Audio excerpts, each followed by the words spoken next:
option that we have is social media. Kaya doon kami nag-concentrate.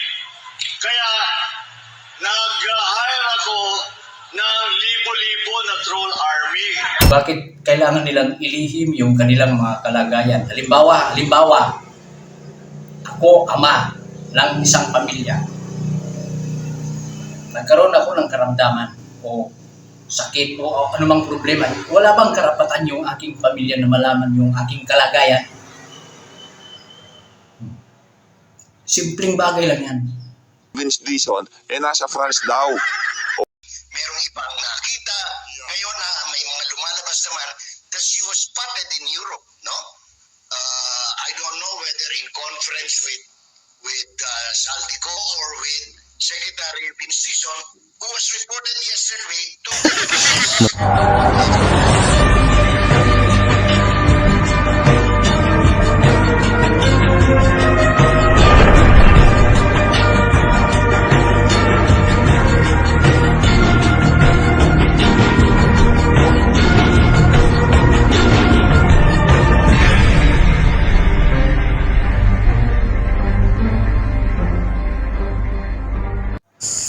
Ay, magandang tanghali po sa inyo lahat. Luzon, Visayas, Mindanao. Magandang araw, magandang tanghali, magandang hapon, magandang gabi. Yung mga oras ninyo mapanood ang video nito. Natatawa ako. Bagong taon, ang daming pasabog sa social media na kumakalat. Mayroong garahe na nagkakahalaga ng 1 billion. Garahe ng sasakyan, 1 billion. No! Tapos, itong yung famous broadcaster, sikat, lalaki, si Jay Sonsa. Ang bilis ng takbo ng utak niya. Kaya daw nagpunta sa ibang bansa, si Dizon, yung secretary ng DPWH. Dahil magkikita daw sila ni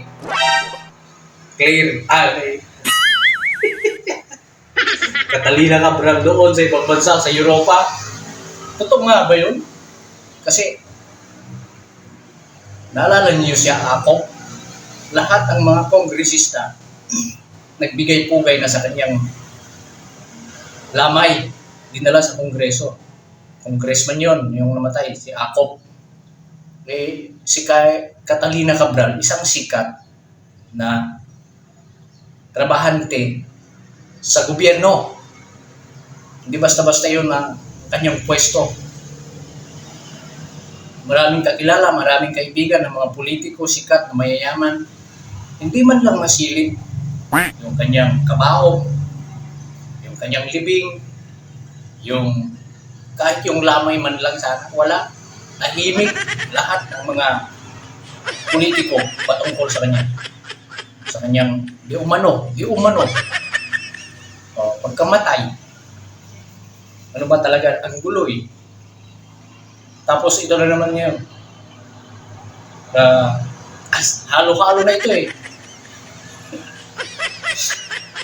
Napakagulo, parang malaking sindikato na mayroong itinatago ang ating gobyerno. Ano kaya ang dahilan? Ito, pag-uusapan natin yung kalusugan ha. Alam niyo, tumatakbo sa isip ko. Si Ombudsman, Boying Remulla. Alam ko na, nasa isip ninyo. Napakatahimik ngayon. Sabi niya, ang kapatid niya, katatapos lang daw mag-goal. Sumagot agad. Si Atty. Rowena Buanzon, ano ang tanong niya? Sinong kasama niyang nag-goal? Si Ako? Doon sa...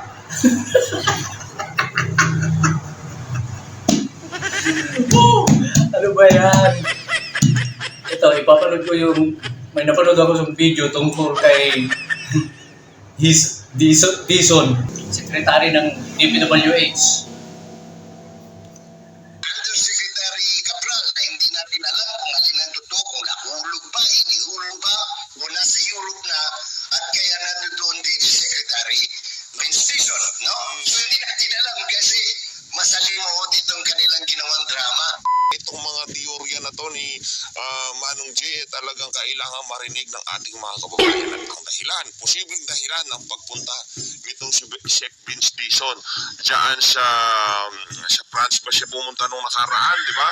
Habang mainit na mainit yung mga ilinabas na mga dokumento nitong si Congressman Libiste, namataan itong si Vince Dizon ng ibang bansa. Mantakin nyo, napakarami kong problemang kinaharap ng ating bansa.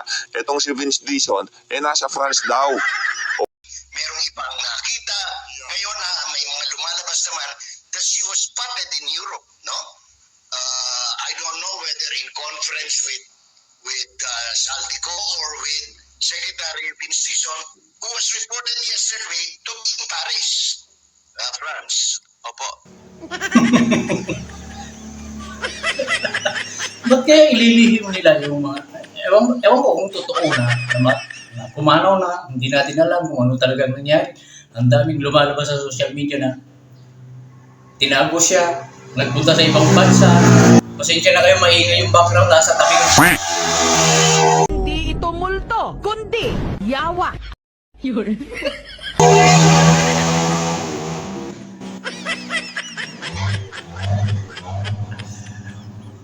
Grabe mga sasakyan. Nasa tabing highway ako eh. Kasi nandito ako sa aming trabaho. Ngayon ay tanghali, alas 12. Alas 12 gis ng tanghali ngayon.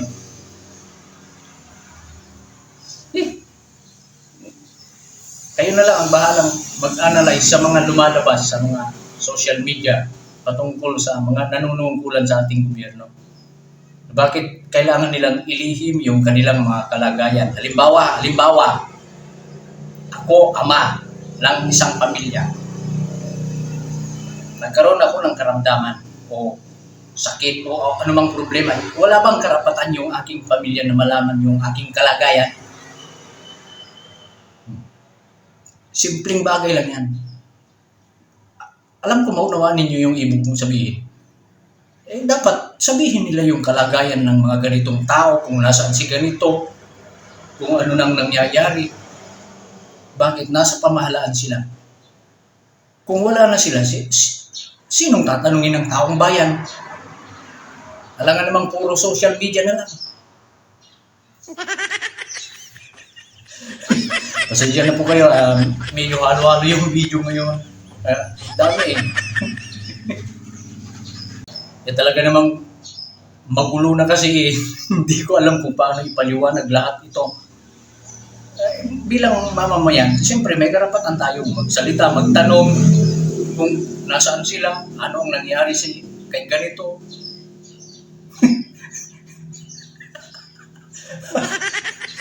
Bueno, maraming gusto ko lang po magpasalamat sa mga nanonood sa ating munting channel.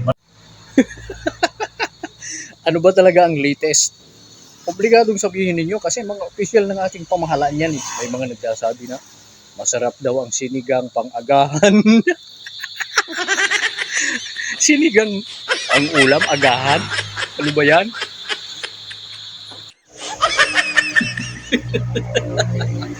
Ano ba naman yan? Ngayon, nag-post si Ombudsman Boying Rebulya na kakasuhan daw yung mga trolls na nagpapakalat di umano na siya ay nasa ospital. Uy, usapang trolls ha? Sino ba ang maraming trolls? Army. Ha? Ito, panoorin po ninyo kung sino ang maraming trolls, army, na ikinalat sa social media. Sabi niya, kakasuhan daw yung mga, sabi ni Rimulya, Boying Rimulya, kakasuhan daw yung mga nagpapakalat na siya ay nasa ospital dahil sa kanyang pananahimik. Matindi. Nakakagulo nga eh. Panoorin po ninyo kung sino ang mayroong trolls army. Libo-libo kinalat sa social media. Wala tayong makuha na oras sa ABS, wala tayong makuha sa Channel 7, wala tayong makuha sa Inquirer, wala tayong makuha sa Philstar, pinapanat-panatan tayo ng Rappler. Sabi ko, the only option that we have is social media. Kaya doon kami nag-concentrate. Kaya nag-hire ako ng libo-libo na troll army. Ipapakilala ko sa inyo ang ating troll army. Can you please show yourselves? Emerald, Franz, Gerald, tatlo yung troll army natin. Tatlo.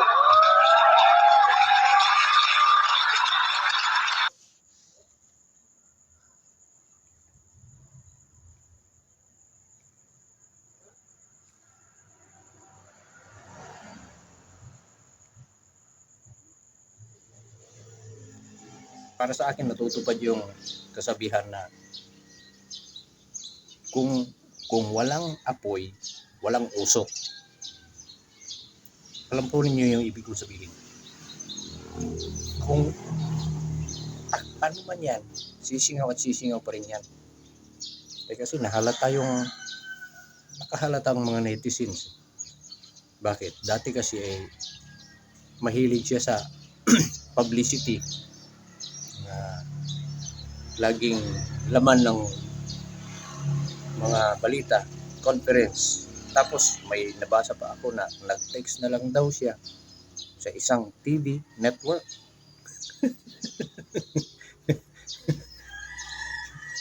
Kaya yung mga trolls daw dyan, nako, mag-iingat na kayo. Sino ba ang mayroong trolls? Ay, naku po. Wala. Napaghahalata tuloy kayo.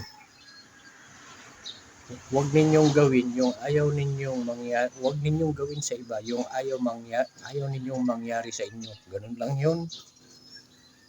Dapat daw maparusahan yung mga ganyan na nagpakalat ng mga maling information, disinformation, anya.